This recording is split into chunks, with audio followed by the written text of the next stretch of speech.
Assalamu alaikum wa rahmatullah. Je m'appelle Abdou Salam Mbaye, natif de Djeddah Thiaroye Kao. Je viens aujourd'hui vous présenter un produit purement banlieusard. Aujourd'hui, je ne viens pas vous parler politique, même pas, mais je vous parle du domaine de développement. Je suis responsable politique du parti Rewmi. Je suis le président du mouvement MRD Nayler, c'est le mouvement des Républicains pour le développement. Et je suis en même temps le directeur général de Thiaroye Info TV. C'est dans ce domaine-là que je viens aujourd'hui encore vous présenter un domaine tellement intéressant. Écoutez-moi. Monsieur Mbaye, pour commencer, est-ce qu'on peut savoir ce que vous a inspiré à vouloir accompagner les jeunes de Djeddah Thiaroye Kao à faire une formation professionnelle? Voilà, maintenant, ce qui nous a inspiré à vouloir trouver des partenaires pour qu'ils viennent instaurer quelque chose qui développe donc le milieu éducatif, c'est que nous, habitants de Djeddah Thiaroye Kao, nous, habitants de la banlieue, on est confrontés à d'énormes problèmes. Pour éradiquer tout ce fléau,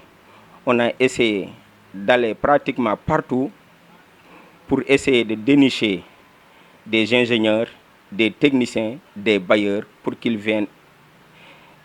investir au niveau de la banlieue. Maintenant, on peut croiser nos doigts parce que nos prières ont été pratiquement exaucées parce que il y a quelque chose de très important qui vient de se réaliser. C'est quoi donc? C'est un établissement privé ISML, c'est Institut supérieur de management des leaders. Mon objectif premier était de trouver des bailleurs pour que ma population soit parmi les meilleurs. Et actuellement, on est très fiers parce que on a gagné l'as de pique. xanaa rek dañ koy daal di rek tënk ci olof lan moo wundoo ba nga daal di rek jug gunge jeunes yi ci li nga xam ni moo di fii ci diwaanu Djeddah Thiaroye Kao ngir rek ñu am li nga xam ne moom la ñuy woowee wala sax ñu def li nga xam ne moo di formation professionnelle. mbokk yi gannaaw ba ma leen nuyoo dama leen di sant bu baax di leen wax ni tey jii waxuñu lenn luy politique bu fekkee ni sax maa ngi am ay yëngatu ci parti boobu ñuy wax Rewmi su fekkee ni tamit président mouvement bi ñuy wax Nayler la su fekkee ni sax am nañu groupe de presse bu ñuy wax Thiaroye Info TV loolu yëpp dëgg la dafa bokk ci li nga xam ne dafay jooyanti di bëgg a màggal di suuxat dëkkin wi nga xam ne fa la ñu nekk ak njaboot gi nga xam ne moom la ñu yilif fépp fi nga xam ne nii moo doon banlieue bi. léegi nag dañoo xam ne loolu rek doyul moo taxoon ñu xar suñu tànk tubéy dugg fu nekk nag pour wuti woon ay partenaires ba li nga xam ne nii moom moo ñu jafe woon yàlla may nañu ko partenaires yi ñu doon wuti am nañu ko ñu indil ñu nag sëriñ yu neex te sëriñ yooyu noonu kenn ku ci nekk muy borom kër bu nekk ak njabootam wala étudiant bu nekk di nga ci gis sa bopp ndax kenn umpalewul ni ñun fii ñu dëkk ci banlieue bi nii ay feebar yu bari la ñu amee ay problèmes yu bari la ñu amee moo tax nag bu fekkee ni man ak ku mel ni man dañuy génn dem wuti lépp lu nga xam ne dafay war a jur ci développement askan bi rek ñu dox ci tànk yooyu la ñu nekk nii moo tax ñu am li nga xam ne nii indil nañ leen ko muy école privée établissement privé bu ñuy wax noonu Institut supérieur de management des leaders indil nañ leen ko indi ay partenaires yu am jom ñu am fulla ñu bari xam-xam ñu ñëw indi ko fii biir Djeddah Thiaroye Kao ci biir banlieue bi te loolu doomu Djeddah Thiaroye Kao moo ko def. d'accord ci tënk rek mu mel ni nag fi nga xam ni moo di banlieue bi ñi nga xam ni ñoo di jeunes yi bariwul ñi nga xam ni dañuy def li nga xam ne moom la ñuy wax formation professionnelle ndax ku si jàng ba am bac rek da ngay bàyyi est-ce que tamit loolu poussé wu la à ce que nga jug pour xeex loolu mu daat fii dañ. waaw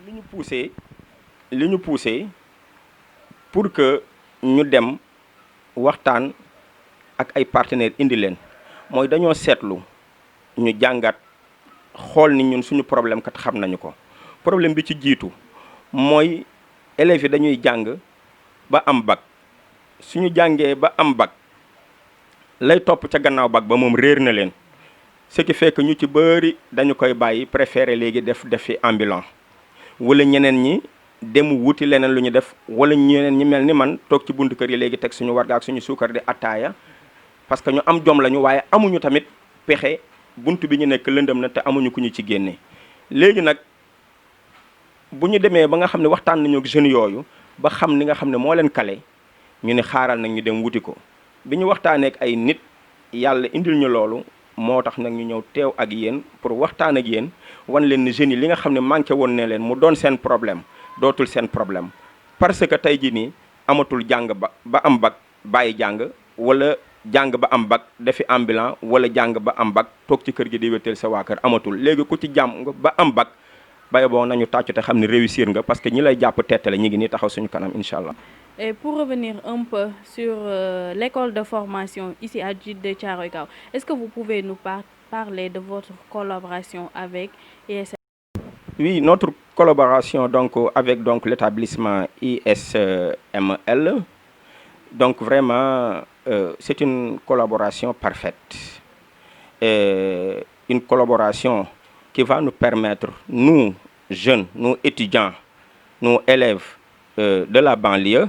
de pouvoir venir s'inscrire, de pouvoir donc appréhender tous les problèmes donc, qui sont en face. C'est également d'avoir des idées meilleures. C'est avoir des idées meilleures. Maintenant, c'est un partenariat gagnant-gagnant parce que l'établissement gagne, mais notre jeunesse gagne en même temps. Parce que la réussite donc d'une jeunesse vaut mieux que tout autre projet dans cette vie. Monsieur Mbaye gis nañ li nga xam ni moo di école de formation bii di ISML nekk na fi nga xam ni moo di Djiddah Thiaroye Kao wala sax ci diwaanu Djiddah Thiaroye Kao lañ ko nar a implanté est-ce que tey jii mun nañoo xam nan ngeen nar a liggéeyee lan mooy seen accord de partenariat wala lan mooy seen collaboration pour ngeen mën a am liggéey bu mucc ayib. waaw je crois que partenariat bi moom laa wax sànq gagnant-gagnant la ndax ñun xawma lu ci établissement bi di gagné de waaye ñun xam nañ ni ñun ñi dëkk Djiddah Thiaroye Kao ak Pikine daañ ci gagné bu baax parce que le fait que ñun bu ñu réussir li nga xam ne mooy suñuy ndaw dinañu génn gannaaw ba ñu amee seen bac ñu ñëw jàng génn am seeni diplôme yi nga xam ne dina leen permettre ñu mën a liggéey kooku ñun gagné nañu ko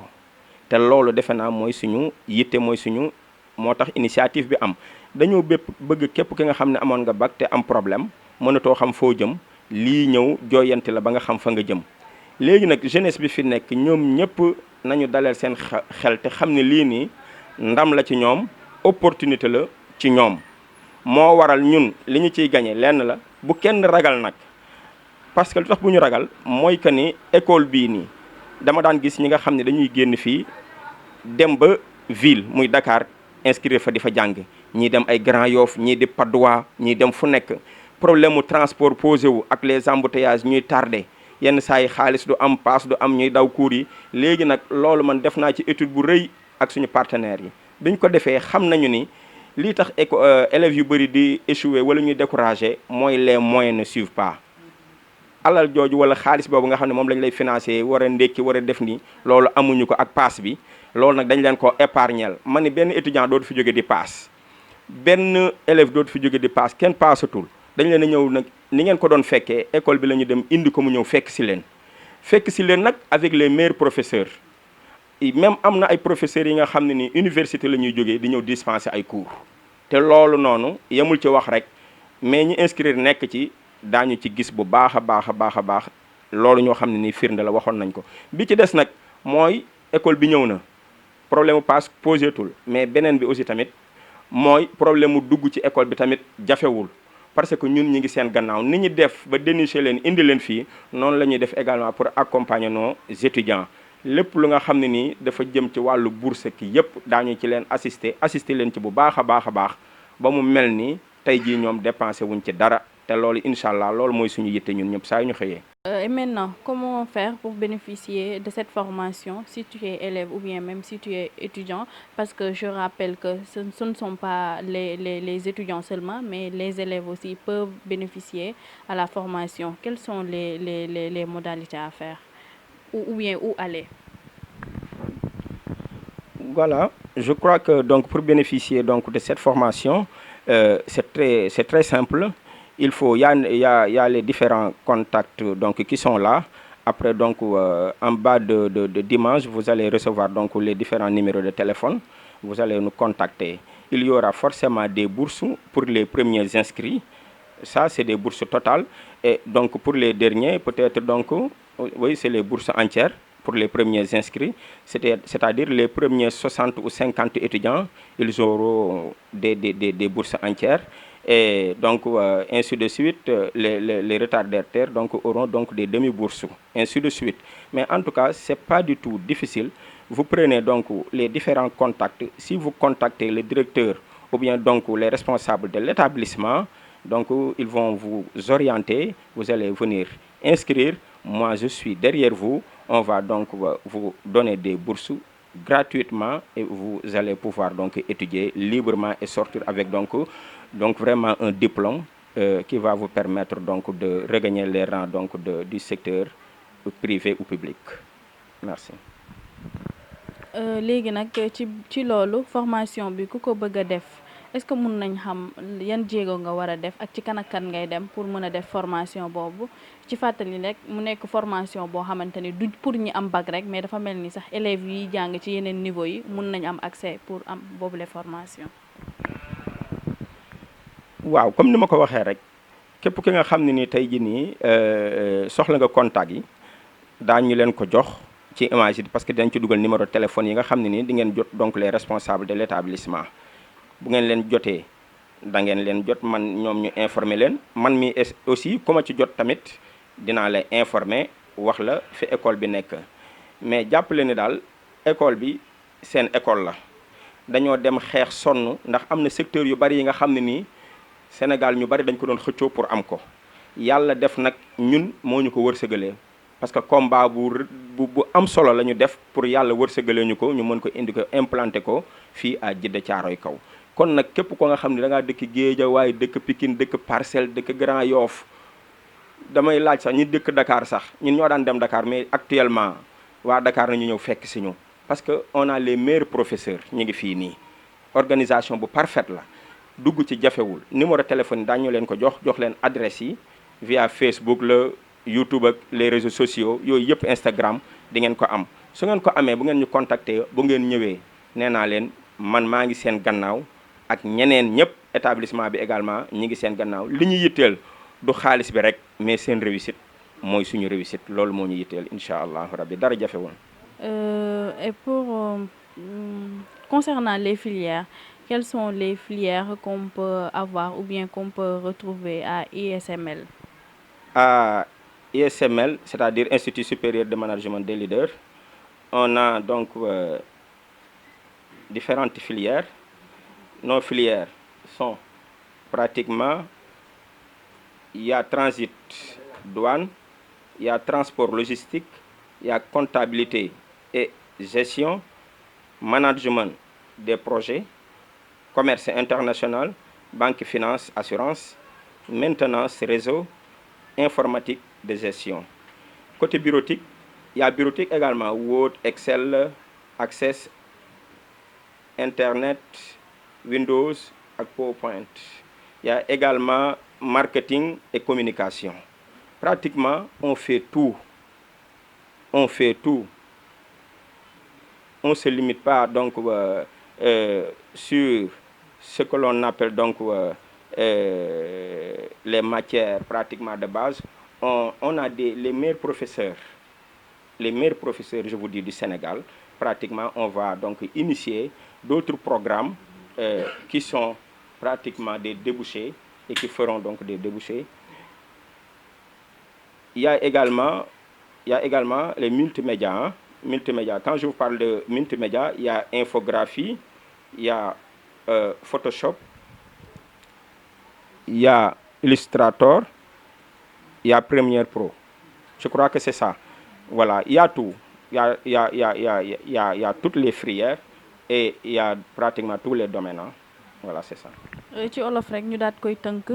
tey ji koo xamante ni bëgg na ñëw jàngee fi nga xam ne mooy ESML est-ce que mun nga xam yan filière nga fay fekk ci bile école comme ça nga xam ni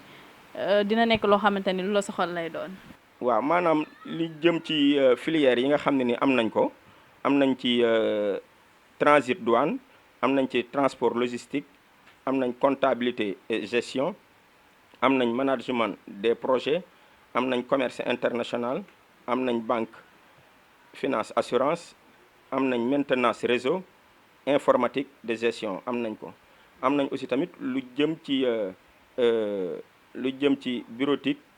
li nga xam ne dañ koy wax am na Word Excel Access Internet Windows PowerPoint am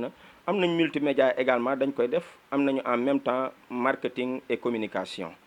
yooyu yëpp am na fa kon nag képp ki nga xam ne nii am na lu nga xam ne nii da nga ko génnoon di ko jëggaani jaratu ko loolu ñëw na fii fekk si la incha allah bu ñu amee volonté rek ñun daañu leen accompagner ba kenn ku ci nekk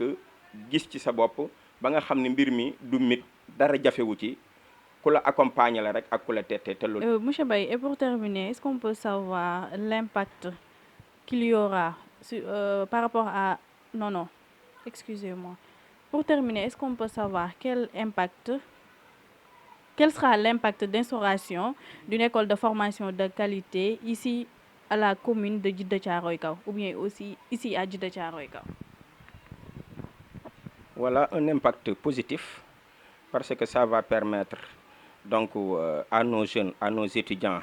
de continuer leurs études, de réussir et avoir vraiment leur diplôme, donc qui est donc une source de motivation, une source donc ou bien une débauchée. Ce qui fait que tout est positif parce que nous vivons vraiment dans un milieu où il y a pratiquement tous les maux. Donc maintenant, l'implantation donc de cet établissement va peut-être éradiquer tout ce qui est donc effet négatif et donc appeler tout ce qui est positif. Voilà, c'est ça.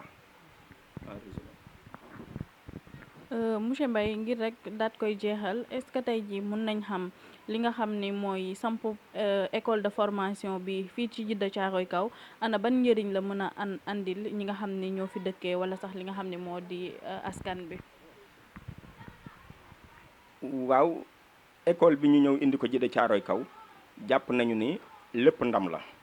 parce que njàng mooy yor réew te njàng mooy développer réew lépp lu njàng nekkul baaxul parce que njàng tamit nag lépp koo fi dégg rek wala loo fi gis rek buñ ko seetee ba ci biir base ba ca kaw lépp am njàng la te nag banlieue bi lépp a ngi fi borom xam-xam yaa ngi fi étudiants yi ngay gis nii peut-être xëy na problème de moyen moo posé wu rek mais ñoom ñëpp koo ci fréquenté xam ne ay jàmbaar lañu léegi nag école bi dafa ñëw kon léegi nag renforcer ñu suñu doom yi nga xam ne dañu daan pare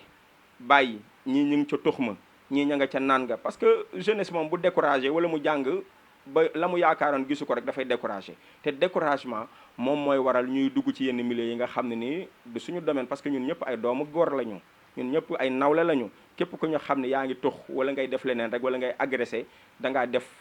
loo nga xam ne neexu la sax mais amuloo pexe léegi nag pexe moomu nag moom la ñu bëgg indi ko fii ba nga xam ni amatuma pexe amu fi ñëpp ay am pexe ñëpp am pexe mooy nga góorgóorlu fas jom bëgg sa bopp xam ki nga doon xam ñi la jur xam fi nga bokk bul nangu sa moroom gën la nga ñëw ñu àndandoo inscrire dem jàngi bu ëllëgee lu suñu moroom mën ñu mën ko lu suñu moroom def ñu def ko mais li ñu jafe woon amatuma paas école bi jege si na la mënatuma fay ndax bourse yaa ngi nii volonté la des nag te volonté nit ki moom mooy xam fi mu bokk gëm boppam indi ko man nag kon ni ñu implanté école bi mu daal di ñëw fii ci Djiddah Thiaroye Kao ndam la bu mag a mag parce que lépp lu nga xam ne ni tey jii nii lu négatif la wala lu ñaaw la daan fi am école bi yaakaar naa ne bokk na ci li koy dindi ci lu gën a gaaw incha allah. mbokk internet yu Caaroy info mu mel ni sax kàddu gaa ngi noonu mu di école de formation boo xamante ni ñu ngi koy wax ISML Institut supérieur de management des leaders bi nga xam ne nag fas yéene nañ ko samp fii nga xam ne moo di Djiddah Caaroy kaw ngir rek képp ku ci bëgg ay information mun nga rapproché wu ci site d'information bii di Caaroy info wala sax gis ki nga xam ne mooy suñu njiit di Abdou Salam Mbaye dina la jox li nga xam ne moo di information bu leer a leer en bas de page aussi di ngeen am li nga xam ne moo di numéro téléphone yi ak nan ngeen war a mën a def rek ngir daal leen di joindre mu mel ni sax lii lañ leen andiloon di leen jaajëfal waaye tamit di leen wax rek ngeen abonné ci suñu chaîne YouTube ngir ngeen mën a jot suñu notification bépp bu ñuy def jaa ngeen jëf